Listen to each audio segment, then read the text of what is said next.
తాజా అంశం చూస్తున్నాం. కాంట్రాక్ట్ ఉద్యోగుల క్రమబద్ధీకరణకు ఉమ్మడి రాష్ట్రంలోని చట్టం వర్తింపచేస్తూ ప్రభుత్వం ఉత్తర్వులు జారీ చేసింది. ఈ మేరకు 2014 జూన్ 2 నాటికి పనిచేస్తున్న వారికి క్రమబద్ధీకరణ వర్తించనుంది. దీనిపై మరింత తాజా సమాచారం మా ప్రతినిధి సుధాకర్ నుంచి తెలుసుకుందాం. సుధాకర్, చెప్పండి, ఉత్తర్వులకు సంబంధించి మరిన్ని వివరాలేంటి? గౌతమ్, కాంట్రాక్ట్ ఎంప్లాయీస్ సంబంధించి క్రమబద్ధీకరణకు సంబంధించి ప్రభుత్వం ఇప్పటికే హామీ ఇచ్చింది. హామీ మేరకు వారిని క్రమబద్ధీకరించేందుకు ఇవాళ దానికి సంబంధించినటువంటి ఉత్తర్వులను జారీ చేసింది. ఈ ఉత్తర్వుల ప్రకారం ఉమ్మడి రాష్ట్రంలో ఉన్నటువంటి క్రమబద్ధీకరణ చట్టాన్ని తెలంగాణ రాష్ట్రానికి వర్తింపజేస్తూ ఈ జీవోను విడుదల చేశారు. ఇందులో ఆంధ్రప్రదేశ్ లో గతంలో ఏ రీతిగా అయితే క్రమబద్ధీకరించారో అందులో ఉన్నటువంటి చట్టాలను వర్తింప చేస్తున్నట్టుగా పేర్కొంటూ ఆంధ్రప్రదేశ్ ప్రారంభంలో తెలంగాణ రాష్ట్రం పేరును కూడా వారు దాన్ని అందులో వర్తింప చేస్తూ ప్రధానంగా 2014 జూన్ 2 నాటికి కాంట్రాక్ట్ ఉద్యోగులుగా ఎవరైతే పనిచేస్తున్నారో వారికి మాత్రం క్రమబద్ధీకరించవచ్చని చెప్పి ఈ యొక్క ఉత్తర్వులు పేర్కొన్నారు. 2014 జూన్ 2 నాటికి వరకు ప్రస్తుతం పనిచేస్తున్న వారే ఉండాలి. అంతేకాకుండా విద్యా సంక్షేమ శాఖల్లో మినహా మిగతా అన్ని శాఖల్లో కాంట్రాక్ట్ ఉద్యోగులుగా పనిచేస్తూ మధ్యలో మానేసిన వారు కానీ విధులకు గైర్హాజరైన వారు కానీ ఈ చట్టం ఈ క్రమబద్ధీకరణ వర్తించదని చెప్పి అందులో పేర్కొన్నారు.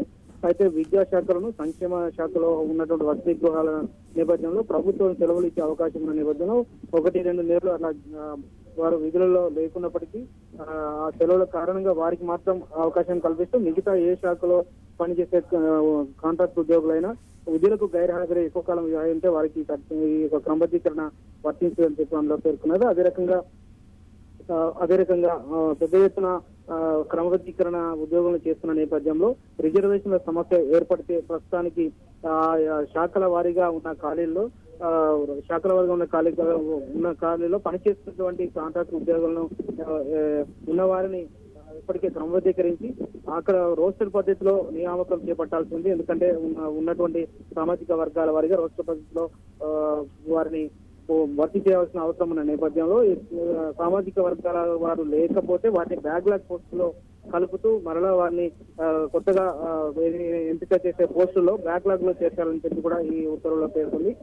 మొత్తం మీద ప్రభుత్వం ఈ జీవో ద్వారా క్రమబద్ధీకరణ ప్రక్రియ ప్రారంభించే అవకాశం ఉంది. అయితే ఇందులో కూడా అపాయింట్మెంట్ క్రమబద్ధీకరణ చేసిన తర్వాత ఎప్పుడైతే అపాయింట్మెంట్ ఉద్యోగులకు ఇస్తారో అప్పటి నుంచి ప్రభుత్వ క్రమబద్ధీకరణలో భాగంగా ప్రభుత్వ నియమ నిబంధనల్ని వర్తింప చేస్తామని చెప్పి కూడా ఇవాళ జారీ చేసిన ఉత్తర్వులో పేర్కొన్నారు.